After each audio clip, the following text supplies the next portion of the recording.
ಎಲ್ಲಾದರೂ ಇರು ಎಂತಾದರೂ ಇರು ಎಂದೆಂದಿಗೂ ನೀ ಕನ್ನಡವಾಗಿರು.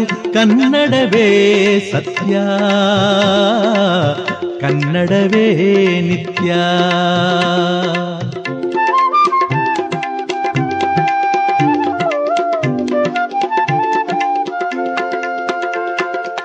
ಕನ್ನಡ ಗೋವಿನ ಓ ಮುದ್ದಿನ ಕರು, ಕನ್ನಡ ಗೋವಿನ ಓ ಮುದ್ದಿನ ಕರು.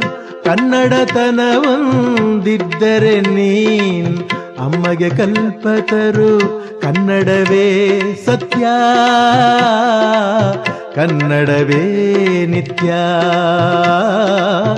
ಎಲ್ಲಾದರೂ ಇರು ಎಂತಾದರೂ ಇರು ಎಂದೆಂದಿಗೂ ನೀ ಕನ್ನಡವಾಗಿರು.